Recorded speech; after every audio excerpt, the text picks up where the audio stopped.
नमस्कार। Happy new year इंग्राजी नवा वर्षर शुभेच्छा सदिच्छा।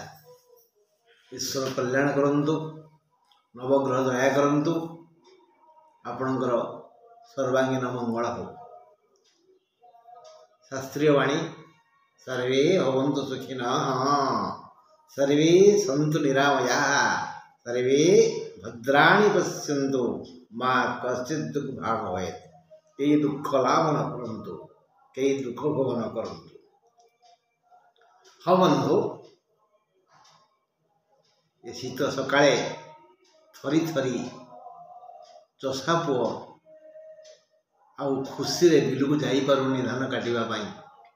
अदिनिया वर्षा, अदिनिया झड़, अदिनिया लघुचाप सब बिगाड़ देला ना। कारण कारण कौन? कारण कौन? तार मुख्य कारण है प्राकृतिक विपर्ययर मुख्य कारण है ग्रह चलन। ग्रह माने मीनरे अछंती राहु, एबे सेठाको शनि जीवे। राहु अछंती, शनि जीवे।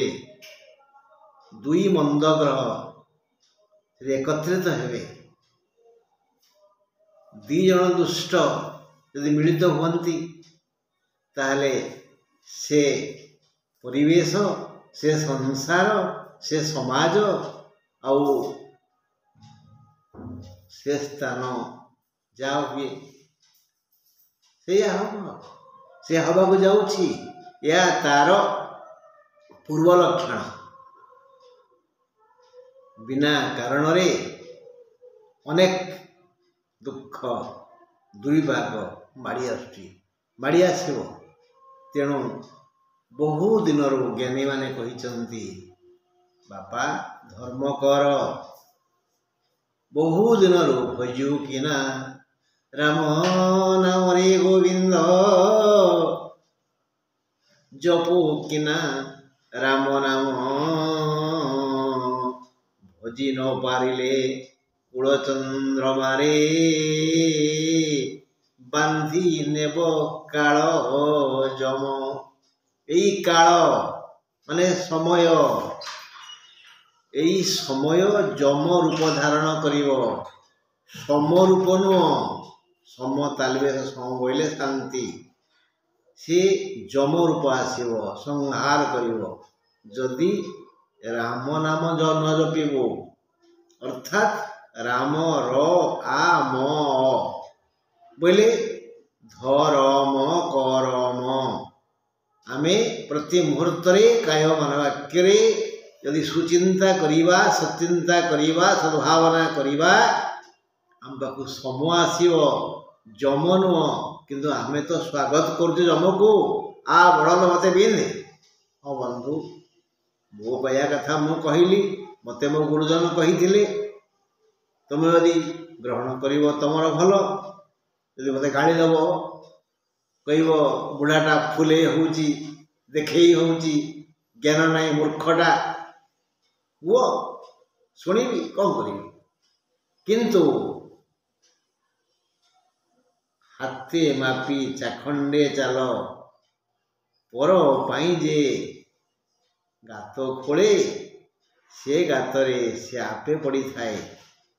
एइटा आमे आज मीन राशि उपर आलोचना कला बेले कहिबा। मीन राशि रो जो तीन नक्षत्र पूर्व भाद्र, उत्तर भाद्र, रेवती, ये तीन नक्षत्र समस्ते कौन समान स्वभावर ना, समान रंगर ना, समान स्वास्थ्य संपन्न ना। तेणु समस्त भाग्य स्वतंत्र। देखिबा, आलोचना करिबा। शनि महाराज यही तीन नक्षत्र को कौन कल्याण करेंगे। मीन राशि के शनि जीवे। बहु पूर्वर मु कही जे शनिकर स्वर्ण पाद जन्म शनि उपरे, षष्ठ शनि उपरे, एकादश शनि उपरे पड़ी थाए। ठीक 7 मास 15 दिन शेष भागरे शनि जीवाको थिबा ଏବେ ଯେମିତି କୁମ୍ଭ ରାଶି ପାଇବେ ବା ପାଉଛନ୍ତି 7 ମାସ 15 ଦିନ ପୂର୍ବରୁ ଶନି କଲ୍ୟାଣ କରିବେ। ହେଲେ ଶନି ଜାତକ ଯଦି ଭଲ ଜାଗାରେ ଥିବେ ଇଏ ସ୍ୱର୍ଣ୍ଣ ଫଳ ଠିକ୍ ଠାକ୍ ହେବ। ମାନେ ତୃତୀୟରେ, ଷଷ୍ଠରେ, ଏକାଦଶରେ, କୁମ୍ଭରେ ଆଉ ତୁଳାରେ ବା ମକରରେ ଥିବେ ଅଥବା ବୁଦ୍ଧଙ୍କ ଘରେ ଥିବେ, ମିଥୁନରେ, କନ୍ୟାରେ ଥିବେ, ତାହେଲେ ଏ ଫଳ ଶତକଡ଼ା 100 ମିଳିବ। ଯଦି ନଥିବେ, ଶତ୍ରୁ ଘରେ ଥିବେ, ଅନ୍ୟ କ୍ଷେତ୍ରରେ ଥିବେ, ଦ୍ୱାଦଶରେ, ଅଷ୍ଟମରେ ଥିବେ, ତାହେଲେ ଭଲ ଫଳ ମିଳିବନି, ସାମାନ୍ୟ ଆଭାସ ମିଳିବ। ଦେଖିବା କ'ଣ ହେଲା। ଦେଖିବା ଜନ୍ମ ଶନି ମୀନ ରାଶି, ପୂର୍ବଭାଦ୍ର ନକ୍ଷତ୍ର, 25 ବିଭକ୍ତକ 12, 25 ହେଲା ପୂର୍ବଭାଦ୍ର, ମୀନ ହେଲା 12, କୋଡ଼ ନମ୍ବର 6, ଫଳ ହେଲା ରାଜପୂଜା, ମାନେ ମହାସମ୍ମାନ। କାହା ଭାଗ୍ୟରେ ମିଳେ କରିତ କର୍ମା। ଯିଏ ଭଲ କାମ କରିବ ତାକୁ ରାଜସମ୍ମାନ ମିଳିବ, ମହାସମ୍ମାନ। ଆଉ କ'ଣ, ତାଙ୍କ ମୁହଁରେ ସୁଖ। ମୁହଁ ଖୋଲି ପଦେ କହିଦେଲେ କାହାକୁ କଥା ରହିବ, କାର୍ଯ୍ୟ ହେବ। ଆଉ କ'ଣ ନା ଧନହାନି, ମନସ୍ତାପ, ଶାରୀରିକ ଯନ୍ତ୍ରଣା। ଗୁଡ଼ାଏ ଧନହାନି ହେବ, ଧନହାନି ହେଲେ ତ ମନ ଦୁଃଖ ହେବ, ଆଉ ବିଭିନ୍ନ ରୋଗ ହେବ, ଶାରୀରିକ ଯନ୍ତ୍ରଣା। ହେଲା ସାରାଂଶ କୋଡ଼ ନମ୍ବର 6। ଜନ୍ମ ଶନି ଯିବାକୁ ଥିବେ 7 ମାସ 15 ଦିନ ପୂର୍ବରୁ ରାଜ ସମ୍ମାନ ଓ ସୁଖ ପ୍ରଦାନ କରିବେ। ଏବେ କିନ୍ତୁ ଧନହାନି ହେବ, ଅକସ୍ମାତ୍ ମନ ଦୁଃଖ ହୋଇଯିବ, ଦେହ ମୁଣ୍ଡ ଖରାପ ହେବ। ସବୁଠାରୁ ମୂଲ୍ୟବାନ ଧନ ହିଁ ସମ୍ମାନ। ଆପଣ ସମ୍ମାନିତ ହେବେ, ସୁଖ ପାଇବେ, କିନ୍ତୁ ସେ ସୁଖ କ୍ଷଣସ୍ଥାୟୀ। ଜାତକର ଗ୍ରହମାନଙ୍କୁ ଦେଖନ୍ତୁ, ଯଦି ଠିକ୍ ଠାକ୍ ତେବେ କିଛି କହିବାର ନାହିଁ, ଯଦି ବେଠିକ୍ ତେବେ ଡେଉଁରିଆ ବାନ୍ଧନ୍ତୁ, ଦକ୍ଷିଣକାଳୀଙ୍କୁ ଦର୍ଶନ କରନ୍ତୁ, ଶନି ସ୍ତୋତ୍ର ଯାହା ଦଶରଥ ପାଠ କରିଥିଲେ ପାଠ କରନ୍ତୁ, ବା ନିରନ୍ତର ରାମ ରାମ ଜପନ୍ତୁ, ବା ରାମ ରକ୍ଷା କବଚ ପଠନ୍ତୁ। ସେଠାରେ କାଳୀ ମନ୍ଦିର ଯାଇ ସେଠାରେ କାଳୀଙ୍କୁ ଶୁଣାଇ କୁହନ୍ତୁ, ଓಂ ଦକ୍ଷିଣ କାଳିକାୟ ବିଦ୍ମହେ ଶ୍ମଶାନ ବାସିନ୍ୟୈ ଧୀମହି ତନ୍ନୋ ଗୌରୀ ପ୍ରଚୋଦୟାତ୍ ଯଥା ସମ୍ଭବ। ଆଉ ଏଇ ଗାୟତ୍ରୀ ପଢ଼ି ସାରିଲା ପରେ ଓಂ ସଂ ଶନୈଶ୍ୱରାୟ ନମଃ ମଧ୍ୟ ଜପନ୍ତୁ, ଅତି କମରେ 25 ଥର। ଏବେ ଦେଖିବା ମୀନ ରାଶି, ଉତ୍ତର ଭାଦ୍ର ନକ୍ଷତ୍ର, ମାନେ 26 ନକ୍ଷତ୍ର, 12 ରାଶି। ଆର କୋଡ଼ ନମ୍ବର ହେଲା 7। ଏଥିରେ କ'ଣ ହେବ? ଭଲ ଫଳ ଅଳପ। ଯେଉଁ ଦିଗରେ ଯିବେ, ଯେଉଁ କାମ କରିବେ, ବିଜୟୀ ହେବ। ଯାତ୍ରା ଶୁଭ ହେବ, ବିଜୟପ୍ରଦ। ଧନହାନି, ଶାରୀରିକ ପୀଡ଼ା, ମନସ୍ତାପ, ଆଉ ସେ ପୀଡ଼ାଟା ଭାରି ଦୁଃଖ ଦେବ, ମୃତ୍ୟୁବତ ଯନ୍ତ୍ରଣା ଦେବ। ହୁସିଆର। ଏବେଠୁ ବର୍ତ୍ତମାନଠୁ ରାମ ରାମ ଜପନ୍ତୁ, ବା ରାମ ରକ୍ଷା କବଚ ପାଠ କରନ୍ତୁ, ଦକ୍ଷିଣ କାଳୀଙ୍କ ଶରଣାପନ୍ନ ହୁଅନ୍ତୁ। ଓಂ ଦକ୍ଷିଣ କାଳିକାୟ ବିଦ୍ମହେ ଶ୍ମଶାନ ବାସିନ୍ୟୈ ଧୀମହି ତନ୍ନୋ ଗୌରୀ ପ୍ରଚୋଦୟାତ୍ ଜପ କରନ୍ତୁ। ଆଉ ଦଶରଥ ପୁତ୍ର ଶନି ସ୍ତୋତ୍ର ପାଠ କରନ୍ତୁ, ମଙ୍ଗଳ ହେବ। ସାରାଂଶ ହେଲା, ଏହି ସମୟତକ ଆପଣ ସବୁ କ୍ଷେତ୍ରରେ ବିଜୟୀ ହେବେ। ମାତ୍ର ସ୍ଥାନିତ ହୋଇ ପରିବେଶ ଉପରେ ଆପଣ ଦୁଃଖ ପାଇବେ। ପରୀକ୍ଷାରେ ଫାଷ୍ଟ କ୍ଲାସ୍, ମାତ୍ର ସମ୍ମାନ ମିଳିବନି। ଫାଷ୍ଟ କ୍ଲାସ୍ ହେବେ। ମୁଁ ବର୍ଷେ କ୍ଲାସ୍ରେ ଫାଷ୍ଟ ହେଲି, ସବୁଥିରେ 30 ହେଲା। ଆଉ ଯେଉଁମାନେ ମୋତେ ଟପିଥିଲେ ସେ 2-3ଟା ବିଷୟରେ ଫେଲ୍ ହେଇଥିଲେ, ମୁଁ ହେଇଗଲି ଫାଷ୍ଟ। ଏଇଟା କ'ଣ ସମ୍ମାନ? ସେମିତିଆ ଯୋଗ। ପରୀକ୍ଷାରେ ଫାଷ୍ଟ କ୍ଲାସ୍, ମାତ୍ର ଚାକିରି ନାହିଁ। ଭଲ ଫସଲ ହେବ, ଅମଳ ବେଳେ ବାତ୍ୟା ହେବ। ଭଲ ଫସଲ ହେବ, ଅମଳ ବେଳେ ବାତ୍ୟା ହେବ। ଆୟ ଅନୁସାରେ ବ୍ୟୟ ଅଧିକ ହେବ, ଏଣୁ ମନ ଦୁଃଖ ସ୍ୱାଭାବିକ। ନାନାବିଧ ରୋଗ ଭିନ୍ନ ଭିନ୍ନ ସମୟରେ ଆକ୍ରମଣ କରିବ, ପୀଡ଼ା ଦେବ, ଆଉ ଭାରି କଷ୍ଟ ହେବ। ଏଣୁ ଯାହା କହିଲି ପ୍ରତିକାର ତା କରନ୍ତୁ, ଭଲ ହେବ।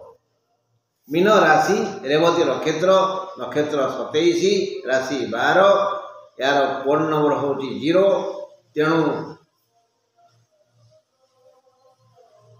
जो दिगरे जीवे जो काम करिवे जय हो एति फल आउ कि ना बाकी सब खराब शोक संवाद शुणे धन हानि हेब मनस्ताप हेब शारीरिक पीड़ा पाइबे यही 30 मास आपण को दुख तुलन सुख अधिक मिलनी दुख अधिक मिल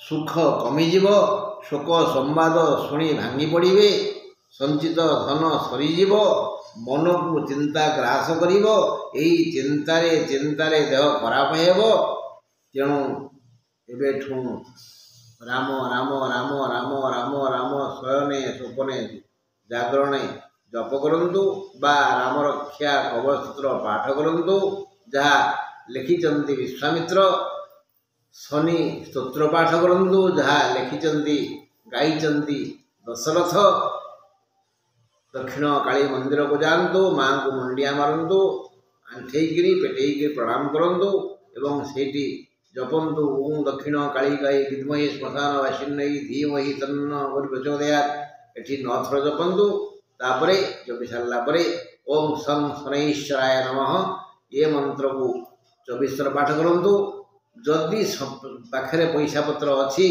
ताहले कदली किणी पाचिला कदली किणी कला षंढ खाइया दिंतु जदि आउ टिके पारिबे गरम गरम बिरी तैयारी पिठा बरा फरा बा बिरी चकुड़ी ता गरम गरम अठा करदेवेनि कला कुकुर बा कुआ को दिंतु कौन कृष्णवर्ण ब्राह्मण घर को निमंत्रण करंतु तांको प्रणाम करंतु ताका आशीर्वाद नियंतु भोजन देले भल रही नमस्कार आज एति आसंता काली आलोचना करवा यही जनवरी 14 रु फेब्रुआरी 12 जाए क्यों राशि क्यों फल भोग करेंगे केते मिठा केते खटा मासिक राशि फल रही बंधु नमस्कार।